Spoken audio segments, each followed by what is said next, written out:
Fala investidor, tudo bom com você? Hoje eu vou analisar as ações da EZTEC que reportaram resultado recentemente. Então se você quer saber se vale a pena ou se não vale a pena investir em EZTEC, vem comigo no vídeo até o final, pois eu vou deixar aqui a minha opinião sincera sobre a empresa. Antes de entrar nesse conteúdo, a única coisa que eu vou te pedir é para deixar a likezeira, para dar uma força aqui para o investidor raiz e se inscrever no canal para você não perder nenhum conteúdo novo. Agora, sem mais delongas, vamos aqui para a análise. Bom, estou gravando esse vídeo no dia 22 de agosto. O mercado ele ainda não abriu. No ano, a EZTEC está caindo aproximadamente 17%, está na contramão aí da bolsa, né? Nos últimos 12 meses, uma queda de 41%. Deixa aqui nos comentários, você acredita que essa queda é uma oportunidade? Você está comprado em EZTEC ou você acha que a EZTEC é cilada? Comenta aqui. Bom, a EZTEC, se você ainda não conhece, é a empresa do setor de construção civil, que tem um foco principal na Grande São Paulo, focada principalmente no público de alta renda. Código de negociação é ZTC3, então ela só tem ações ordinárias. Ela tem um free float de aproximadamente 34% das ações estão sendo negociadas, né, estão abertas na Bolsa de Valores. Ações em tesouraria aproximadamente 1,3% e tem 100% de tag along em suas ações. Entrando aqui nos destaques financeiros, eu gosto de comparar a construtora contra o trimestre anterior, principalmente para a gente ver qual é o rumo que a empresa está tomando, né?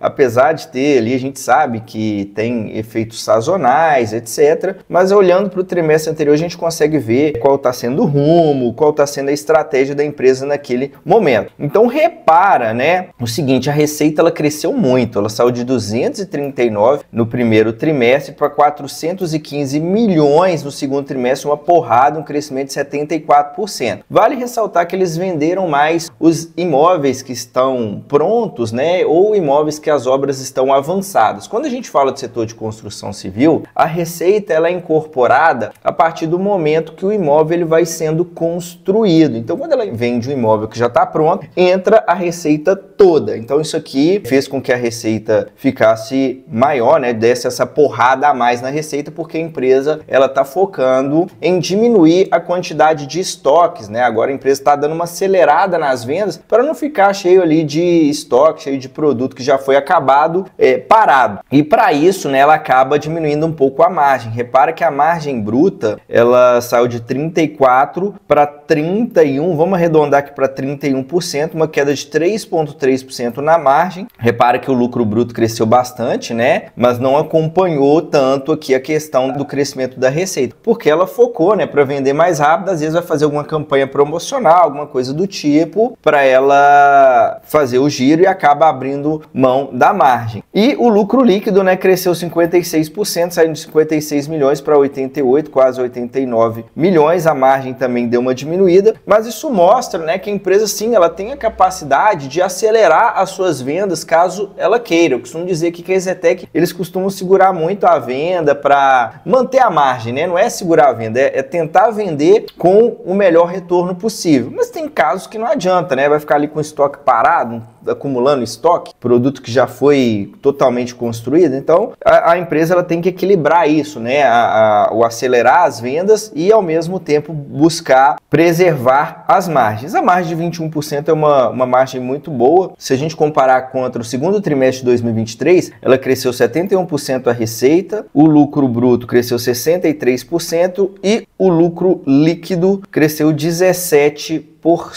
Ela deu uma boa perda de margem aqui. Repara que no mesmo período do ano passado ela estava com 31% de margem líquida, caiu para 21,3%, quase 10% de margem a menos, mas faz parte, né, a estratégia aqui da empresa. Bom, agora eu vou entrar aqui nos principais indicadores da EZTEC. Eu sempre digo que não existe uma regra fixa com base em nenhum indicador, mas aqui eu passo um parâmetro para ficar mais fácil para você entender a minha análise. Antes de abrir esses indicadores, eu tenho um recado para você que quer acelerar os resultados da sua carteira de investimentos para você atingir a sua liberdade financeira em um período de aproximadamente 10 anos. Você quer construir um patrimônio que te gera uma renda mensal, onde você possa viver exclusivamente dessa renda, eu vou te convidar para o meu programa de consultoria. Dentro desse programa, eu vou fazer uma análise do seu atual portfólio, se você já investe ou se você está começando, não tem problema. Vou te entregar uma carteira totalmente personalizada e a única coisa que você vai precisar fazer é copiar e colar essa carteira e colocar o dinheiro para trabalhar. Então, se você tem interesse, é só você clicar no primeiro link que vai estar na descrição desse vídeo. Vou deixar um QR Code aqui na tela também, caso você esteja vendo no computador e quiser mirar o celular, né, a câmera do celular, para você me chamar lá no WhatsApp para mais informações. Então, vamos continuar aqui. A cotação do dia 21/8 estava R$ 14,53, valor de mercado aproximadamente 3,2 bilhões. Então, a empresa aqui de porte pequeno dentro da nossa bolsa, né? Eu considero empresas até 5 bilhões e empresas pequenas. Empresas pequenas, a tendência é que elas vão ser mais voláteis, ou seja, elas são mais arriscadas e ao mesmo tempo elas podem te entregar um retorno superior também. Ela tem um espaço maior para crescer, né? Um potencial maior de valorização. Dívida líquida sobre EBITDA de 0,5 é uma dívida bem tranquila, uma dívida baixa. Geralmente eu considero uma dívida estourada ali 3 vezes ou mais. No setor de construção civil, quanto mais baixa a dívida, melhor. Se ela tivesse com mais dinheiro no caixa do que dívida, melhor ainda. No momento essa dívida está bem tranquila, bem equilibrada, mas ela já teve um perfil de endividamento melhor. Vou falar um pouco mais sobre isso no final do vídeo, então continua aqui comigo. Dividend yield de 2% é um dividend yield baixo, né? A empresa não é aquela ótima pagadora de dividendos, é uma empresa que tem um perfil mais de crescimento, então não adianta você investir aqui pensando em dividendos. O ROI que eu deixei em vermelho, o ROI de 6%, é um ROI abaixo do que eu gosto. Geralmente eu gosto de um ROI de pelo menos 10%, aqui a gente vê que a empresa está tendo dificuldade, né, de rentabilizar o seu patrimônio. O ROI ele mede o lucro frente ao patrimônio. Então, quanto maior esse ROI, maior o lucro que a empresa está gerando frente ao patrimônio que ela tem. Então, no momento, né, tá deixando a desejar esse ROI. Eu gosto de um ROI de pelo menos 10%. Margem líquida de 22%, apesar da queda nas margens, ela continua tendo uma margem muito boa. Eu considero uma margem de pelo menos 10% uma margem boa, então 22% é uma ótima margem. Indicador de preço, o PL, que é o preço sobre lucro, ela está negociando 12 vezes o lucro dos últimos 12 meses. Olhando aqui, tem um pequeno desconto, né? Eu considero até 15 vezes o múltiplo de preço, nem caro, nem barato, mas vale ressaltar que o lucro da empresa ele vem crescendo, né? Apesar da empresa estar abrindo mão da margem, ela vem conseguindo crescer o seu lucro. Então, às vezes, né, pode parecer que não tem tanto desconto, mas pode ter sim um bom desconto aqui, pois o lucro ainda pode crescer bastante. E outro indicador de preço, que é o preço sobre valor patrimonial, deixei aqui em azul, pois ela está valendo 67% de todo o patrimônio. Ou seja, na bolsa ela vale menos do que ela tem de patrimônio. Nós sabemos que empresa do setor de construção civil, o grosso, né, é contas a receber, é terreno, o caixa que a empresa tem, os imóveis construídos, os estoques. Então, uma empresa desse setor abaixo do valor patrimonial é um forte indicador de desconto, tá? Isso aqui me chama bastante atenção, né? Um desconto de mais de 30% frente ao patrimônio. Histórico de lucros e proventos, repara que é um negócio bem cíclico, né? O ponto positivo é que geralmente empresa de setor de construção civil é difícil ela não dar prejuízo, tá? Por quê? Porque quando o juros sobe, ela vai perdendo margem, porque os juros altos, geralmente a inflação tá mais alta, ela tem mais dificuldade de vender, e aí acaba dando prejuízo. Então repara que a EZTEC tem 10 anos que ela não deu nenhum prejuízo. Eu considero isso aqui um ponto positivo devido ao setor que ela atua, mas é um setor que não tem jeito de fazer milagre, né? Quando vem um ciclo ruim, o lucro desaba, né? Aí vem um ciclo bom aqui, ó, de 2019 até 2021, o juros estava em queda, né? O juros estava baixo, aí o juros subiu, o que aconteceu? O resultado piorou, juros começou a baixar, o resultado começou a melhorar, e agora a gente não sabe, né, o que vai acontecer, se juros vai baixar mais, já estão falando do juros subir. Então é um setor que acaba dependendo muito da economia. Olhando o histórico de cotações, ela não dá nem para falar que gerou muito valor para os seus acionistas, né? Porque quem comprou e segurou lá atrás não teve lá um grande retorno, né? Aqui a gente tem que considerar a inflação. Quem comprou e vendeu, né, na alta, ganhou muito dinheiro, porque aqui, ó, ela já chegou a valer algo próximo de 6, 7 reais e mais de 50 reais, né? Então quem comprou na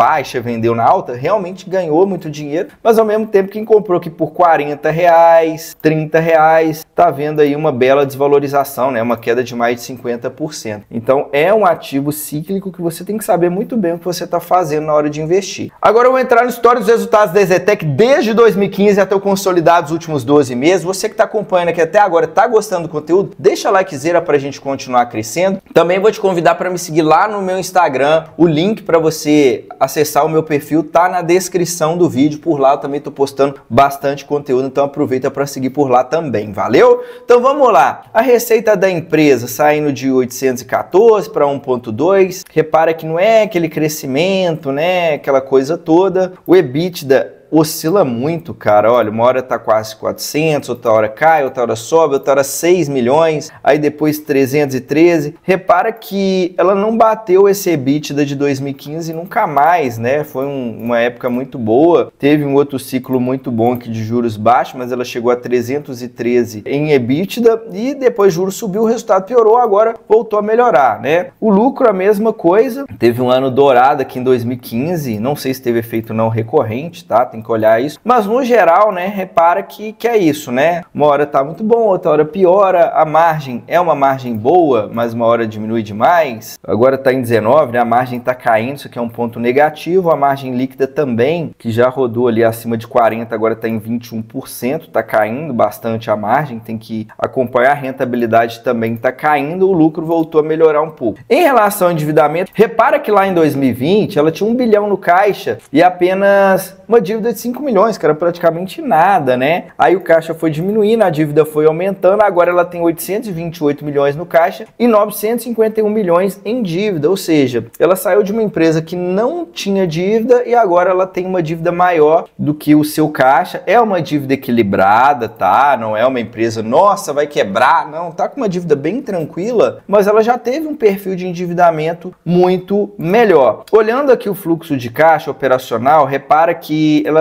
tá com caixa negativo, né? Queimando caixa, ó, queimou muito caixa em 2022, queimou bastante caixa em 2023, agora nos últimos 12 meses está queimando caixa, então o fluxo de caixa fica negativo. Empresa do setor de construção civil, é normal o fluxo de caixa às vezes ficar negativo, por quê? Porque às vezes ela gasta muito para construir e depois que vai entrando o retorno, né, daquela construção que ela fez, então depende do momento que a empresa está passando, né, quando ela está fazendo ali muitos projetos, é normal às vezes ela queimar caixa. Bom, então qual é a minha opinião sobre a EZTEC? É uma empresa boa em um setor mais ou menos. A minha opinião, se fosse resumir, seria isso. Por quê? Ela está passando um período que está piorando, né, questão da margem e tudo mais, mas é uma empresa que tem margens boas, é uma empresa que trabalha praticamente sem dívida, mas ela depende ali da economia, né? É o que eu falei, o cenário mais adverso, juros mais altos, esse tipo de empresa dificilmente vai conseguir entregar muito resultado, ela vai sofrer mais. E aí, ao passo que vem o cenário de juros baixo, o resultado melhora, a cotação vai lá e dispara, né? E a parte de não gerar caixa direito, também isso aqui eu não gosto. Então eu diria que esse tipo de ativo é um ativo para oportunidade. Se você souber o momento de entrar, comprar barato e ter paciência, ter estômago, porque às vezes vai desabar a cotação, você vai ter que ficar ali tendo paciência, carregando o ativo, às vezes até comprando mais. Se você souber o que você está fazendo e você souber ali o momento para você vender, questão de ciclos econômicos, tem sim uma boa possibilidade de você ganhar dinheiro. Para mim ela tá barata, tá? Tá em um bom momento para compra, mas é um ativo que não é daqueles para você comprar e carregar tranquilo, né? Então se você é mais conservador, se você está pensando em dividendo,